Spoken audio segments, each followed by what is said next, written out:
Vote హక్కును వినియోగించుకోకపోవడం అనేది.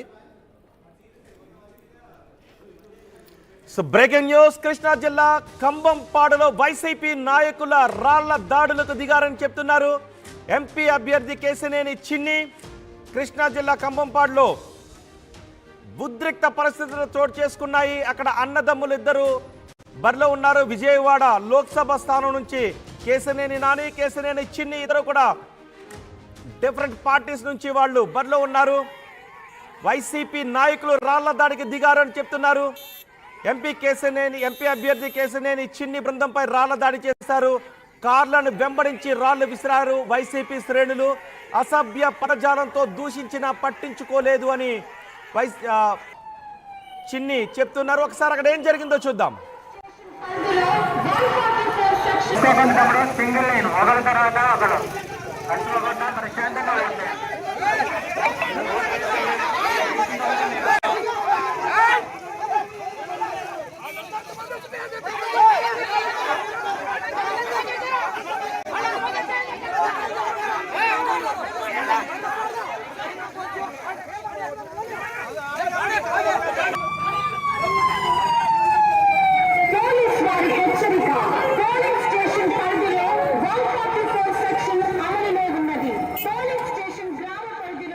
ఒకసారి విజయవాడ వెళ్దాం. విజయవాడ నుంచి మా ప్రతినిధి రాజేష్ పూర్తి సమాచారం అందించడానికి సిద్ధంగా ఉన్నారు.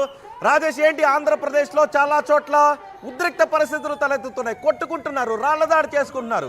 విజయవాడలో కూడా కేశినేని చిన్ని కారును వెంబడించి రాళ్ల దాడికి దిగారని చెప్తున్నారు. అసలు ఏం జరిగింది? విజయవాడ పార్లమెంట్ కు సంబంధించి కూటమి అభ్యర్థిగా ఉన్నటువంటి కేశినేని చిన్ని ఉదయం నుంచి కూడా తన ఓటాకు విజయవాడలో ఉపయోగించుకున్న తర్వాత ఆయన అటు నందిగామ, జగ్గైపేట, తిరువూరు, మైలవరం ప్రాంతాల్లో పర్యటిస్తూ వస్తున్నారు. ఓటింగ్ సరళి తెలుసుకుంటూ వస్తున్న నేపథ్యంలో తిరువూరు వెళ్లిన సందర్భంలో అక్కడ వైసీపీ కేడర్ అంతా కూడా ఒకసారి కేశినేని చిన్ని కాన్వాయ్ని అడ్డుకునే ప్రయత్నం చేశారు. అక్కడ ఇరువురు అంటే రెండు పార్టీలకు సంబంధించిన నేతల మధ్య కొంత వాగ్వాదం జరిగింది. కేశినేని చిన్ని డౌన్ అంటూ వైసీపీ కార్యకర్తలు అక్కడ ఆందోళన దిగడం, రోడ్డు మీదకి రావడంతో పోలీసులు వాళ్ళంతా కూడా స్పెషల్ బెటాలియన్ పోలీసులు అంతా కూడా వాళ్ళంతా కూడా అక్కడ చెదరగొట్టారు. తర్వాత కేశినేని చిన్ని వెళ్తున్న సందర్భంగా కొంతమంది ఒక 40-50 మంది కార్యకర్తలు ఆయన వెంబడించి గో బ్యాక్ చిన్ని అంటూ వాళ్ళంతా కూడా నినాదాలు చేయడంతో కేశినేని చిన్ని అక్కడ కారు మీద కూడా రాళ్ల దాడి చేసినట్టుగా చెబుతున్నారు. వెంటనే ఆయన తన కారు ఎక్కి వేరే ప్రాంతానికి వెళ్ళిపోయారు. రాళ్ల దాడి చేసి ప్రయత్నం కూడా చేశారని ప్రధానంగా టీడీపీ నేతలు ఆరోపిస్తున్నారు. కావాలనే రెచ్చగొట్టే పనులు వైసీపీ కార్యకర్తలు చేస్తున్నారంటూ అక్కడ టీడీపీ నేతలు మండిపడుతున్నారు. పోలీసులు మాత్రం ఇద్దరిని కూడా అక్కడ అటు వైసీపీ టీడీపీ కార్యకర్తలు అందరూ కూడా చెదరగొట్టిన పరిస్థితి అయితే కనబడుతుంది. ఎందుకంటే అటు స్థానిక ఉన్నటువంటి ఎమ్మెల్యేలు కానీ లేకపోతే ఎంపీ అభ్యర్థులంతా కూడా ఎమ్మెల్యే అభ్యర్థులంతా కూడా అక్కడ పోలింగ్ సరళి పరిశీలిస్తూ వెళ్తున్న సందర్భంలో కొంత గొడవలు చోటు చేసుకున్నాయి. నందిగామలో కూడా ఉదయం కొంత ఉద్రిక్త వాతావరణం అక్కడ కనబడింది. మైలవరంలో ఒక పోలింగ్ బూత్ లో అక్కడ కొంతమంది లోపలికి వెళ్లే ప్రయత్నం చేశారని ఒక ఆరోపణలు రావడంతో అక్కడ క్యాండిడేట్ ఉన్నటువంటి వసంత కృష్ణప్రసాద్ వెళ్లిన సందర్భంలో కొంత అక్కడ వాగ్వాదం కూడా జరిగిన నేపథ్యం చూసాం. ఎన్టీఆర్ జిల్లా వ్యాప్తంగా ఉన్నటువంటి 3-4 నియోజకవర్గాల కొంత ఘర్షణ వాతావరణంలోనే పోలింగ్ జరుగుతుంది. నందిగామ నియోజకవర్గంలో మునచెదురులో అక్కడైతే ఒక పోలింగ్ స్టేషన్ లో పిఓ అక్కడ పోలింగ్ ఆఫీసర్ అక్కడ ఓట్లు వేయడానికి కొంతమందిని అడ్డుకుంటున్నారు ఆరోపిస్తూ వాళ్ళు రోడ్డు మీద వచ్చి ఆందోళన చేశారు. ఒక 1050,000 ఓట్లు ఉన్నటువంటి పోలింగ్ స్టేషన్ లో 1050 ఓట్లు ఉన్నటువంటి పోలింగ్ స్టేషన్ లో కేవలం పోలింగ్ స్టార్ట్ అయిన 2 గంటల వరకు కేవలం 30 ఓట్లు. కానీ రాజేష్, మీరు అన్నట్టు కొన్ని చోట్ల పిఓలు ఏకపక్షంగా వ్యవహరిస్తున్నారని ఫిర్యాదులు వస్తూ ఉన్నాయి.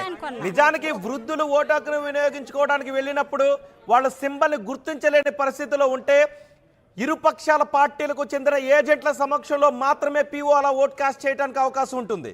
లేకపోతే పిఓ ఏకపక్షంగా ఓట్ కాస్ట్ చేయకూడదు. వాళ్ళ కుటుంబ సభ్యులనైనా అనుమతించాలా.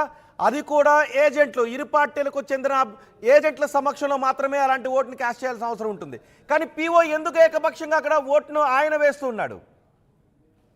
అదే ఇక్కడ కాన్స్పిరసీ. ఎందుకంటే కావాలనే అధికార పార్టీకి అక్కడ స్థానిక ఉన్నటువంటి పోలింగ్ ఆఫీసర్ సహకరిస్తున్నారు. వృద్ధులు వెళ్ళిన సందర్భంలో కుటుంబ సభ్యులు కూడా లోపలికి వెళ్తుంటారు, వాళ్ళ సహాయం తీసుకుంటారు. కానీ ఎక్కడ వృద్ధుల్ని కానీ అక్కడ పార్టీకి సంబంధించిన పోలింగ్ ఏజెంట్ ని ఎవరిని కూడా లోనికి రాకుండా ఆయన ఏకపక్షంగా ఓట్లు వేయిస్తున్నారని వాళ్ళంతా ఆరోపిస్తున్నారు. మేము ఒక పార్టీకి ఓటు వేయాలనుకుంటే ఆయన ఇంకో పార్టీకి ఓటు వేయాలని చెప్పడంతో అక్కడ గందరగోళ వాతావరణం నెలకొనడంతో పాటు బయటకు వచ్చి వాళ్ళ కుటుంబ సభ్యులంతా కూడా ఆందోళన చేస్తున్నారు. కావాలని ఏకపక్షంగా ఒక పార్టీకి ఓట్లు వేయించే ప్రయత్నం పోలింగ్ ఆఫీసర్ స్వయంగా చేస్తున్నారు కూడా నందిగామ సంబంధించిన మునగచెర్లలో వాళ్ళంతా కూడా ఆందోళన చేసిన పరిస్థితి కనబడుతుంది. ఒకవైపు ఎన్టీఆర్ జిల్లాకు సంబంధించినటువంటి పూర్తిగా అటు నందిగామ, జగ్గైపేట, అదేవిధంగా మైలవరం, తిరువురు 4 నియోజకవర్గాల్లో కొంత ఉద్రిక్త వాతావరణ పరిస్థితుల మధ్య పోలింగ్ అయితే కొనసాగుతుంది. ఘర్షణ వాతావరణం పెరిగే అవకాశం కనబడుతుంది. కొంత రెచ్చగొట్టే విధంగా వైసీపీ కార్యకర్తలు టీడీపీ నేతల మీద వెళుతున్నారు కూడా వాళ్ళంతా ఆరోపిస్తున్నారు. ప్రస్తుతానికైతే అటు తిరువురు నియోజకవర్గం నందిగామలో కొంత పరిస్థితి తగ్గుముఖం పట్టింది. పూర్తిగా కొంత అదుపులోకి వచ్చింది. స్పెషల్ బెటాలియన్ పోలీసులు అక్కడ ఎప్పటికప్పుడు అక్కడ పరిస్థితిని పర్యవేక్షిస్తున్న నేపథ్యంలో కొంత ఉద్రిక్త పరిస్థితులు అయితే తగ్గాయి. రోహిత్, రైట్ రాజేష్, ఒకసారి నెల్లూరు వెళ్దాం. నెల్లూరు జిల్లా చేజర్లలో హై టెన్షన్ వాతావరణం కనిపిస్తోంది. జెడ్పీ స్కూల్ దగ్గర తీవ్ర ఉద్రిక్తత నెలకొంది.